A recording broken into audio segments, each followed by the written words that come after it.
అందరికీ నమస్కారం అండి. జై గురుదత్త ఎస్వీఎస్ ఛానల్కి స్వాగతం సుస్వాగతం. చందమామ కథలను వినాలనుకుంటే ఫస్ట్ మా ఛానల్ని సబ్స్క్రైబ్ చేసుకోండి. నా పేరు విజయశ్రీ. ఈరోజు చందమామ కథల్లో సందేహ నివృత్తి అనే చక్కని చందమామ కథ నుండి విందాం. గుండు భీమన్న ఉండే గ్రామంలోనే ఒక శ్రీమంతుడు ఉండేవాడు. ఆయన భోజన ప్రియుడు. బోల్డంత డబ్బు ఉన్నది, సంసారం ఏమీ లేదు.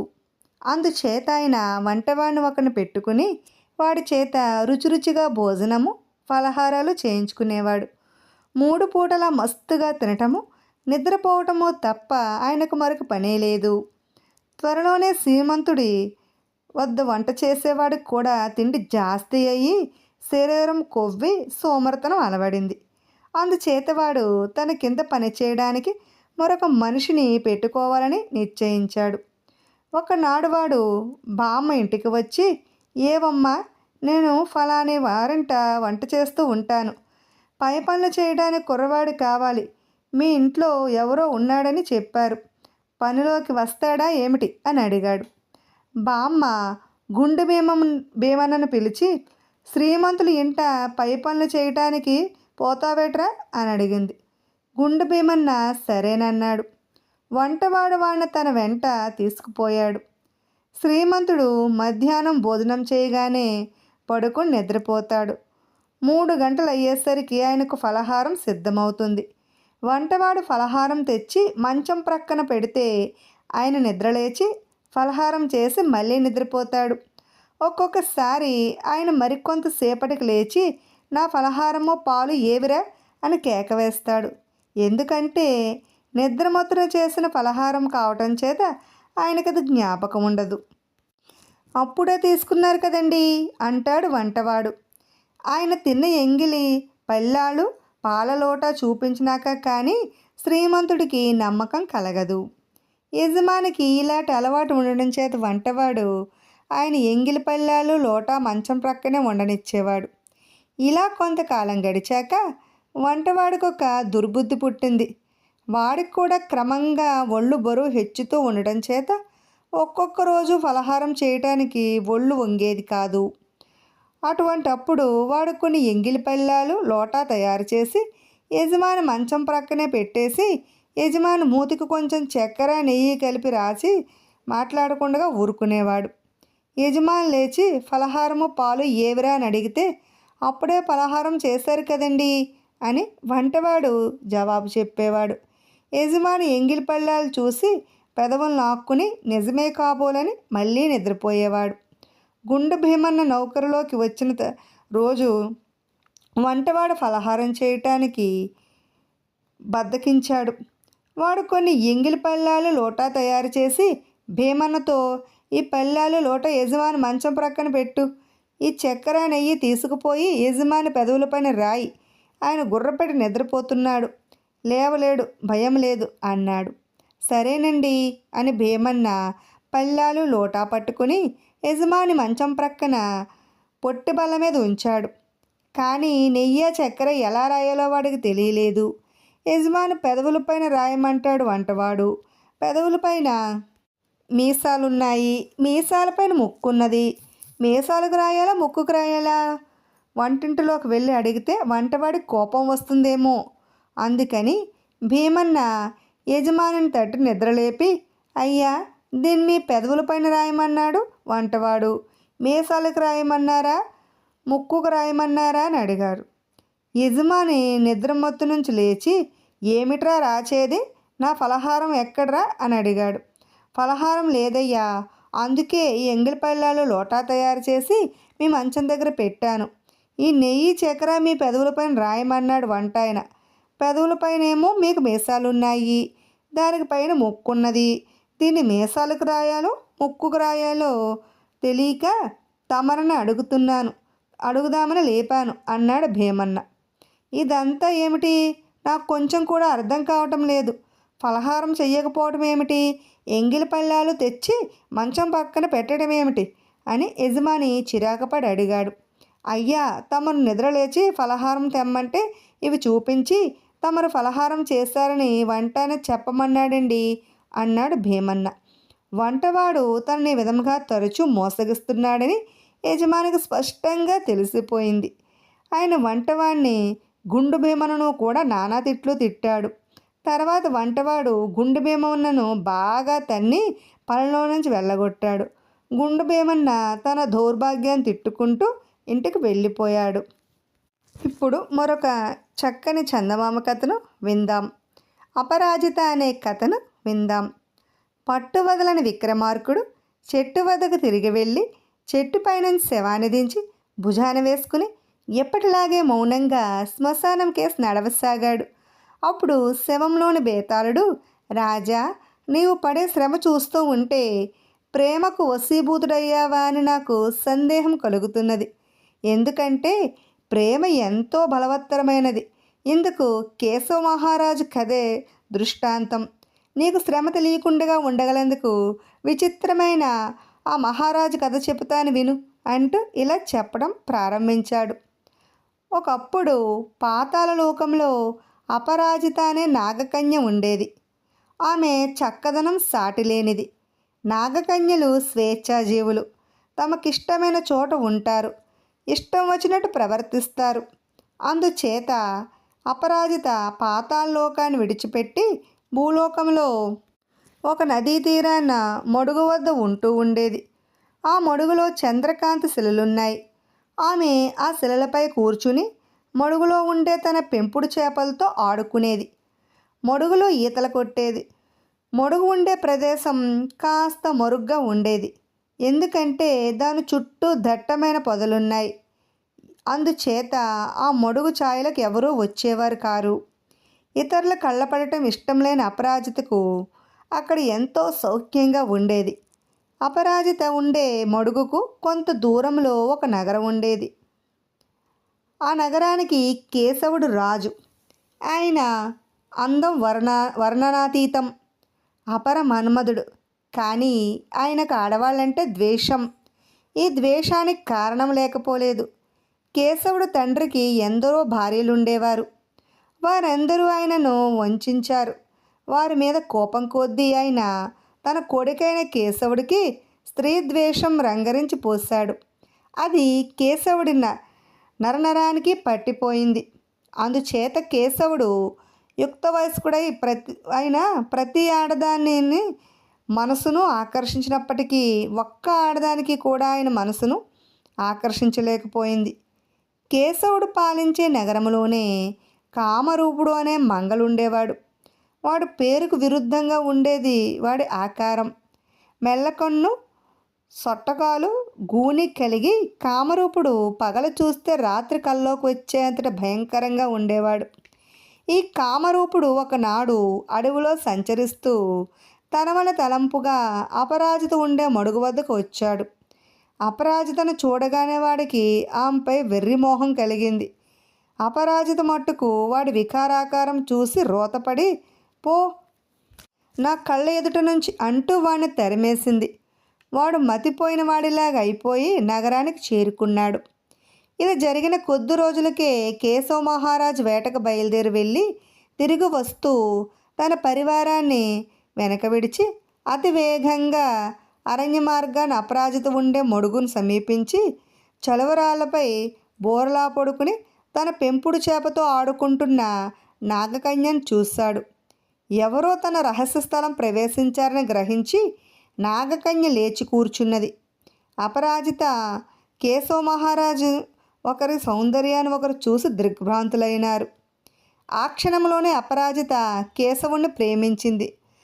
ఆమె స్వేచ్ఛాజీవి కావటం చేత తన ప్రేమను దాచక అతనితో చెప్పేసి అతన్ని ఆలింగనం చేసుకోవడానికి కూడా ప్రయత్నించింది. కేశవుడు ఆమెను తోసేసి, ఆడవాళ్ళు మాయావినులు, వారి స్పర్శ పాము కాటిలాంటిది, నేను స్త్రీల మాయకు లోబడేవాణ్ణి కాను అంటూ మడుగు చుట్టూ ఉన్న పొదలు దాటి వచ్చేశాడు. ఆ సమయానికే పరివారం కూడా వచ్చింది. రాజు వారితో కలిసి నగరానికి వెళ్ళిపోయాడు. అయితే అతనిలో పెద్ద మార్పు వచ్చేసింది. కేశవుడు అపరాజిత ప్రేమనైతే తృణీకరించాడు, కానీ ఆమె సౌందర్యం ఆయనను పూర్తిగా వశపరుచుకున్నది. వేటకు వెళ్ళి వచ్చినది మొదలు రాజుగారు అన్నం ముట్టడు, కన్ను మూయడు, మంత్రులతో మంతనాలు చెయ్యడు, మతిపోయిన వాడిలా ఉన్నాడు. రాజుగారిలో దెయ్యమో భూతమో సోకిందనుకున్నారు మంత్రులు. వైద్యులను, భూత వైద్యులను, మంత్ర వైద్యులను రప్పించి చికిత్సలు చేయించారు. ఈ చికిత్సలు రాజుగారి మీద కొంచెం కూడా పారలేదు. కేశవ మహారాజును పీడిస్తున్న ప్రేమ వ్యాధి అని ఎవ్వరూ తెలుసుకోలేకపోయారు. ఆయన అపరాజితను చూసిన సంగతి ఎవరికీ తెలియదు. రాజైన ఈ ప్రేమ జాడ్యానికి లొంగిపోయి ఊరుకున్నాడే కానీ తన ప్రేమ సఫలం చేసుకోవడానికి ఎలాంటి యత్నమూ చేయలేదు. అపరాజిత కూడా ప్రేమకు గురి అయినది. కానీ ఆమె ప్రేమను సఫలం చేసుకునేందుకు అవసరమైన పథకం ఆమె తయారు చేసుకున్నది. ఆమె మొడుగులోకి దూకి పాతాళలోకానికి వెళ్ళి తన తండ్రిని కలుసుకుని, నాన్న, నాకు పరకాయ ప్రవేశ మంత్రం చెప్పు అని అడిగింది. నాగరాజు తన కూతురికి 2 మంత్రాలు చెప్పాడు. ఒకటి శరీరాన్ని వదిలిపెట్టడానికి, రెండవది శరీరంలో తిరిగి ప్రవేశించడానికి. ఈ 2 మంత్రాలు కంఠస్థం చేసుకుని వాటి ద్వారా తన ప్రేమను ఏ విధంగా సఫలం చేసుకోవాలో ఆలోచించుకుని అపరాజిత తన మొడుగు వద్దకు తిరిగి వచ్చింది. ఈ లోపల గూనిమంగలి కామరూపుడు నాగకన్యను తలుచుకుని యమబాధ పడిపోతున్నాడు. ఆ బాధతోనే తాను చావటం తప్పదని వాడికి తోచిపోయింది. అటువంటి అతిలోక సుందరి తన వంటి కురూపిని ఎలాగో కన్నెత్తి అయినా చూడదు. కనీసం తానైనా ఆమెను చూస్తూ ఉంటే ప్రాణాలు దొక్కుతాయనుకున్నాడు. ఈ ఆలోచన రాగానే వాడు బయలుదేరి మొడుగు వద్దకు వెళ్ళి అక్కడ పొదల్లో దూరాడు. నాగకన్యకు తెలియకుండగానే ఆమెను చూడాలని కామరూపుడు ఉద్దేశం. అయితే వాడు ఒక ఎండు పుల్లపై కాలు వేసేసరికి అది పెళ్ళిన విరిగి చప్పుడైనది. అపరాజిత తల ఎత్తి వాడిని చూసి కిందటిసారిలాగే ఆగ్రహించకపోగా తన వద్దకు రమ్మని వాడికి సైగ చేసింది. ఒక వంక బెదురుతూ మరొక వంక ఆనందతనమయుడవుతూ కామరూపుడు నాగకన్యను సమీపించాడు. ఆమె వాణ్ణి చలవరాతి మీద తన సరసన కూర్చోమని, నీకు నాపై ఎంత ప్రేమ ఉన్నదో నేను ఎరుగుదును, కానీ నీవు కురూపివి, మీ రాజుగారు నవమన్మధుడని విన్నాను. నువ్వు ఎలాగైనా ఆయన శరీరంలో ప్రవేశించినట్టయితే నేను నిన్ను ప్రేమించగలుగుతాను. నీ ప్రేమ సఫలమవుతుంది. ఇందుకు అవసరమైన మంత్రాలు 2 నేను నీకు చెబుతాను.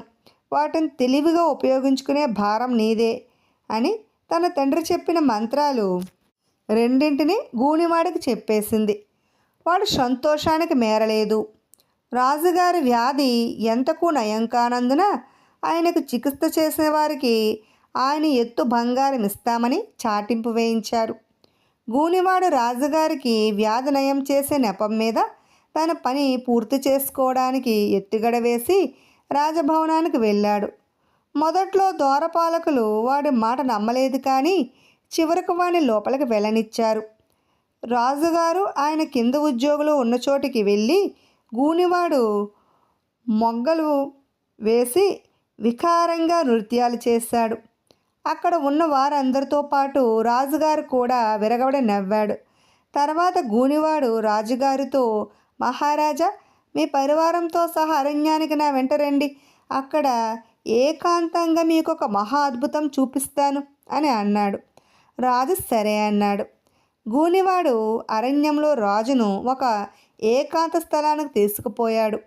అక్కడ వారికి ఒక చచ్చిన చిలుక కనపడింది. మహారాజా, నేను పరకాయ ప్రవేశం చేస్తాను చూడండి అంటూ గూనివాడు మొదటి మంత్రం చదివి తన శరీరాన్ని వదిలి చిలుక శరీరంలో ప్రవేశించాడు. చిలుక ప్రాణంతో లేచి, చూసారా మహారాజా అని అడిగింది. తర్వాత అది 2వ మంత్రం చదివి చచ్చి పడిపోయింది. అంతదాకా కట్టెలాగా పడిగా ఉన్న గూనివాడు లేచి కూర్చున్నాడు. తర్వాత వాడు రాజుతో, మహారాజా, ఇందులో కనుకట్టుగానే మర్మంగానే ఏమీ లేదు. నేను చదివిన మంత్రాలు చదివితే మీరైనా పరకాయ ప్రవేశం చెయ్యవచ్చు. భయం లేకపోతే ఆ చిలుకలో ప్రవేశించండి అన్నాడు. క్షుద్రుడైన గూనివెధవ తనను అంత మాట అనేసరికి రాజుకు పౌరుషం వచ్చింది. ఆయన 2 మంత్రాలు కంఠస్థం చేసి మొదటి మంత్రం సహాయంతో తన శరీరం విడిచి చిలుక శరీరంలో ప్రవేశించాడు. మరుక్షణమే గూనివాడు తన శరీరాన్ని విడిచి రాజు శరీరంలో ప్రవేశించి రాజుగారి గుర్రమెక్కి అతి వేగంగా పరివారాన్ని కలుసుకుని రాజభవనానికి బయలుదేరాడు. జరిగిన మోసం తెలుసుకుని రాజు చచ్చిన చిలక శరీరం కంటే వికారంగా ఉన్న గూనివాడి శరీరమే నయమనుకుని అందులో ప్రవేశించి కాలినడకను తన ఇంటికి బయలుదేరాడు. కానీ రాజభవనంలో ప్రవేశించడం ఆయనకు సాధ్యపడలేదు. ఆయన పహారా వాళ్లతో నేనే అసలు రాజును, రాజులాగా వచ్చినవాడు మంగలి అనేసరికి వాళ్ళు ఆయనను పట్టుకుని తన్ని అవతలికి గెంటారు. తన పరిస్థితి తలుచుకున్న కొద్దీ రాజుకు మతిపోయింది. తనకు రాజ్యము పోయింది. అసహ్యకరమైన శరీరం సంప్రాప్తమైనది. తనను ఇంత చేసిన దుర్మార్గుణ్ణి తాను ఏమీ చేయలేడు. తాను నిజం చెప్పినా ఎవరూ నమ్మరు. ఇదంతా తలుచుకుంటే ఆయనకు ఎలా బతకడం కంటే ఇలా బతికే ఉండే కంటే మరణమే మేలనిపించింది. కానీ ఇంతలోనే ఆయనకు నాగకన్య జ్ఞాపకం వచ్చింది. ఆమె ఒకప్పుడు తనను ప్రేమించింది. నాగకన్య కావటం చేత ఆమె వద్ద కొన్ని సిద్ధులుండవచ్చు. తనకు జరిగిన అన్యాయానికి ఆమె విరుగుడు కనిపెట్టవచ్చు. ఈ ఆలోచన రాగానే గూనిమంగలి రూపంలో ఉన్న రాజు మడుగు వద్దకు వెళ్ళి అపరాజితతో తన గోడు చెప్పుకున్నాడు. ఆమె అంతా విని, మీరు వెళ్ళి పొదల్లో దాక్కోండి, మంగలి మీ శరీరం నుంచి బయటకి వచ్చేట్టు నేను యుక్తి చేస్తాను. మీరు ఏమరపాటుగా ఉండక అవకాశం దొరకగానే మీ శరీరంలో తిరిగి ప్రవేశించాలి అని చెప్పింది. రాజు వెళ్ళి పొదల్లో దాక్కున్న కొద్దిసేపటికి ఆయన శరీరంతో మంగలి కామరూపుడు వచ్చాడు. ఈ లోపల అపరాజిత మొడుగులో నుంచి ఒక చచ్చిన చేపను తెచ్చి చలవరాతి మీద పెట్టుకుని ఏడవడం ప్రారంభించింది. మంగళ ఆమెను సమీపించి, ఓ సుందరి, నీకు చచ్చే శరీరం ఏమిటి? నీకు నచ్చే శరీరం ధరించి వచ్చాను కదా, ఇక నన్ను ప్రేమించు అన్నాడు. నీవు తక్షణం వెళ్ళిపో. నాకు తల్లిలాగా ఉండే చేప కాస్త చనిపోయింది. నేను పుట్టెడు దుఃఖంలో ఉన్నాను అన్నది అపరాజిత. చేప కోసం నన్ను వదులుకుంటావా అన్నాడు మంగలి. ఈ చేప అనుమతి లేకుండా నేను ఎన్నడూ ఏ పని చెయ్యలేదు అంటూ అపరాజిత పెద్ద శోకం పెట్టింది. నీకు కావాల్సింది చేప అనుమతే అయితే అది నా చేతిలో పనే అంటూ మంగళ మంత్రం జపించి రాజు శరీరము విడిచిపెట్టేసి చేప శరీరంలో ప్రవేశించి, అమ్మాయి, నీవి రాజు నిశ్చింతగా పెళ్ళాడు అన్నాడు. చేప ఇంకా మాట్లాడుతూ ఉండగానే రాజు పొదల మధ్యన గూని శరీరం వదిలేసి తన శరీరంలో ప్రవేశించాడు. అపరాజిత పరమానందంతో, ఆహా, నా తల్లి పలికింది, నేను రాజును పెళ్ళాడతాను అన్నది. రాజు కూడా సంతోషంగా సమ్మతించాడు. మంగలి తన పొరపాటు గ్రహించి చేప శరీరాన్ని వదిలి తన శరీరంలో ప్రవేశించాడు. రాజు వాణ్ణి చంపడానికి సిద్ధపడ్డాడు. కానీ అపరాజిత వారించింది. అందుచేత రాజు మంగలికి దేశ బహిష్కరణ శిక్ష విధించాడు. మంగలి ఆ దేశం విడిచి వెళ్ళిపోయాడు. బేతాళుడి కథ చెప్పి, రాజా, స్త్రీ విముఖుడైన రాజు చివరకు నాగకన్యను పెళ్ళాడడానికి ఎందుకు ఒప్పుకున్నాడు? ఆమె మూలంగా తనకు రాజ్యం తిరిగి వచ్చిందనా, లేక ఆమె మీద ప్రేమ చేతనా? ఈ ప్రశ్నకు సమాధానం తెలిసి కూడా చెప్పకపోయావో నీ తల పగిలిపోతుంది అన్నాడు. దానికి విక్రమార్కుడు, రాజుకు అపరాధి చేసిన నిజమైన మహోపకారం అతని శరీరాన్ని అతనికి తిరిగి వచ్చేటట్టు చెయ్యటం. ప్రతి ప్రాణి తన శరీరాన్ని అన్నింటికన్నా అధికంగా ప్రేమిస్తుంది. ఏ ప్రేమ కూడా దానితో సమానం కాదు. రాజు నాగకన్యను ప్రేమించి ఉండవచ్చు, రాజ్యం పోయిందని విచారించి ఉండవచ్చు, కానీ తన శరీరాన్ని తిరిగి సంపాదించడం కన్నా ఆయన గొప్ప ఆనందం మరేది ఉండబోదు అన్నాడు. రాజుకి ఈ విధముగా మౌనభంగం కలగ్గానే బేతాళుడి శవంతో సహా మాయమే మళ్ళీ చెట్టెక్కేశాడు. ఇప్పుడు నీతి పరులు అనే మరో చక్కని చందమామ కథను విందాం.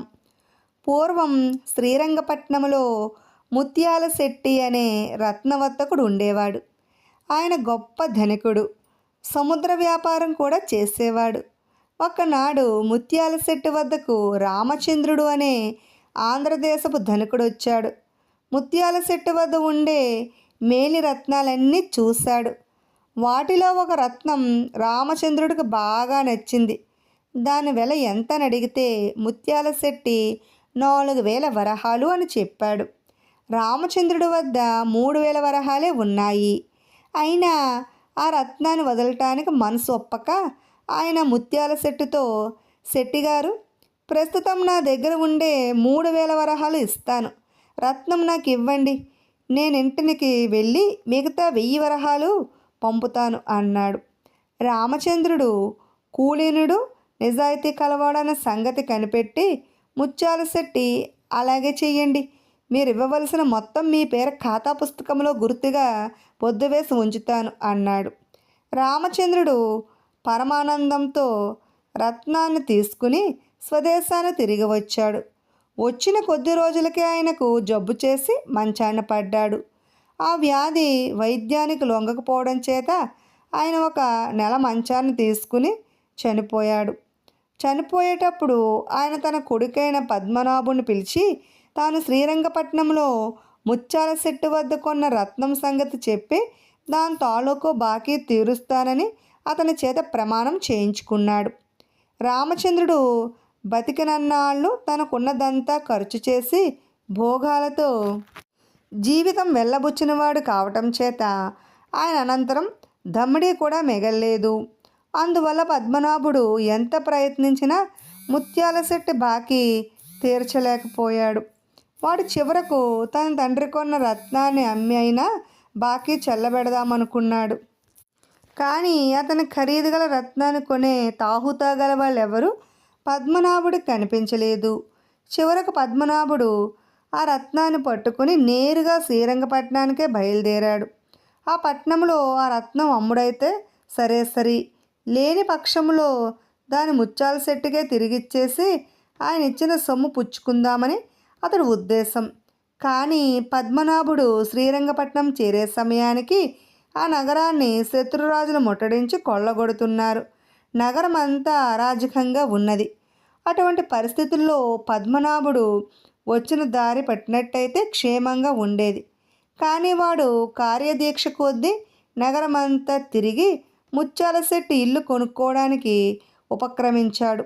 ఈ విధంగా వాడు శత్రు సైనికులు వాతపడ్డాడు. వాళ్ళు పద్మనాభుణ్ణి పట్టుకుని వాడు వద్ద ఉండే రత్నం కాస్త కాజేసి చావు చితక్కొట్టి వదిలిపెట్టేశారు. శ్రీరంగపట్నం మీద శత్రువులు వచ్చి పడిన సమయంలో ముత్యాల శెట్టి కొడుకు ఇంటి నుంచి మైసూరుకి పారిపోయాడు.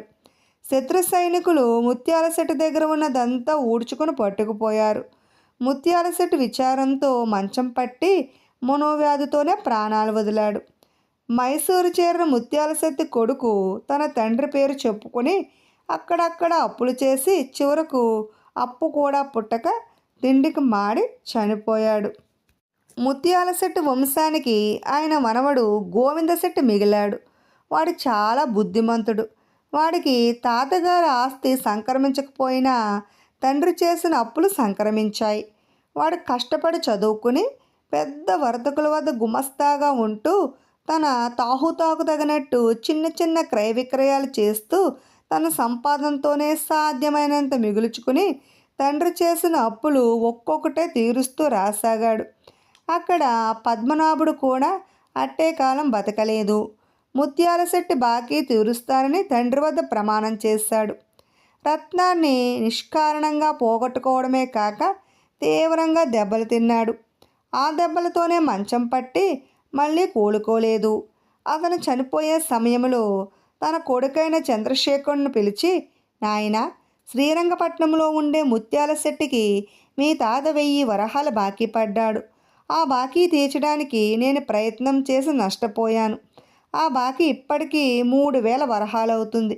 అందుచేత నీవైనా కష్టపడి ధనం సంపాదించి శ్రీరంగపట్నం వెళ్ళి ముత్యాల శెట్టికి బాకీ తీర్చి వారి పొద్దు పుస్తకంలో ఈ బాకీ పొద్దు రద్దు చేయించు. నీవి పని చేస్తే కానీ నా ఆత్మ, నీ తాత ఆత్మ కూడా శాంతించవు అని చెప్పాడు.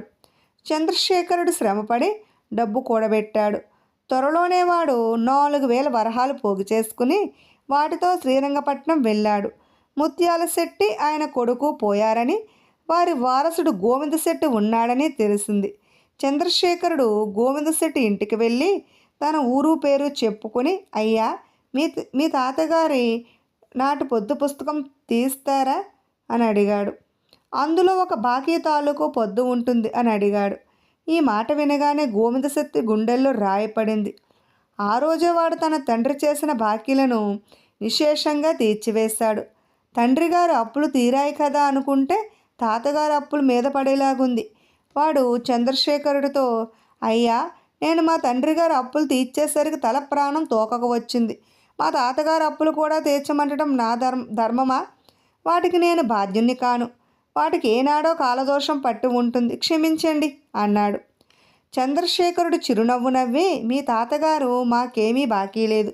ఏనాడో మా తాతగారే మీ తాతగారికి 1000 వరహాలు బాకీ పడ్డారు. మాట నమ్మకం మీద మీ తాతగారు అప్పు పెట్టారు.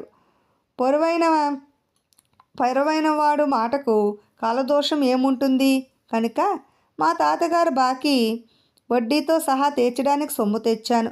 దయచేసి పొద్దు పుస్తకం వెతకండి అన్నాడు. గోవిందశెట్టి చంద్రశేఖరుడి నీతి పర్వానికి ఆశ్చర్యపడ్డాడు.